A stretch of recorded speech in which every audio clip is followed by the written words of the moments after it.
இந்த பழனி முருகனை மாத்திரம் ஆண்டி வேஷத்திலயும் பாப்பாங்க. ஆனா அது முடிச்சுட்டு ஃபுல்லா சக்கரவர்த்தியா அந்த வேஷத்திலயும் பாக்குறது ரொம்ப அதுதான் அம்சமானது. அதுக்கு ஒரு தனி ஒரு ஐதீகம் இருக்கு இல்லையா? அது என்னது? அது காலையில அவன் ஆண்டி குளத்துல இருப்பான், சாயந்தரம் ராஜ அலங்காரத்துல இருப்பான். காலையில நீங்க வாழ்க்கையில எதுவுமே இல்லாம அவன் முன்னாடி போய் நின்னாலும் அன்றைக்கு மாலைக்குள்ளேயே உங்கள் வாழ்க்கையில் அவன் ஒரு மிகப்பெரிய மாற்றத்தை நிகழ்த்தி காட்டுவான் அப்படின்றதா ராஜ அலங்காரம். நான் பழனிய பத்தி சொல்லணும்.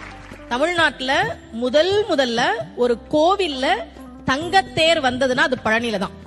அதை உருவாக்கியவர் ஒரு தனி நபர், VVCR முருகேசர் அவர் பேரு. 1947 அவர் மட்டும் ஒரு தங்கத்தேர் பழனிக்கு உருவாக்கி கொடுத்தார். இன்னைக்கும் அந்த தங்கத்தேர் தான் பழனியில இருக்கு. அதன் பிறகுதான் மற்ற கோவிலுக்கு வந்தது. விடுதலை கிடைச்ச கையோட ஒரு தங்கத்தேரையும் வாங்கிட்டாரு போல இருக்கு. ஏன் ஒரு தனிநபர் பழனி கோவிலுக்கு தங்கத்தேர் செஞ்சு கொடுக்கணும்? அவருக்கு ரொம்ப வருஷமா குழந்தை இல்ல. முருகன் கிட்ட, பழனி முருகன் கிட்ட மனமுருகி வேண்டார்.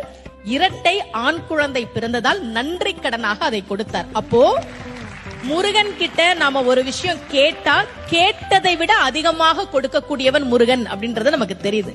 2 கையால நாம அவனை கும்பிட்டா அவனுடைய 12 கரங்களால் நமக்கு அவன் அருளை தரக்கூடியவன். பக்கரைவி சித்திரமணி பொற்கலனை இட்ட நடை பற்றி என்னும் முக்கிர துரகமும் நீப பக்குவ மலர்த்தொடையும் அக்குவடு பட்டொழிய பட்டுருவ விட்டருள் கைவடி வேலும் திக்கது மதிக்கவரு குக்குடமும் ரச்சை தரு சிற்றடியும் முற்றிய பன்னிருத்தோளும். தமிழ் இது முருகனே சொன்ன திருப்புகள். முருகன் ஏன் காலை சின்னதா வச்சிருக்கான் தெரியுமா?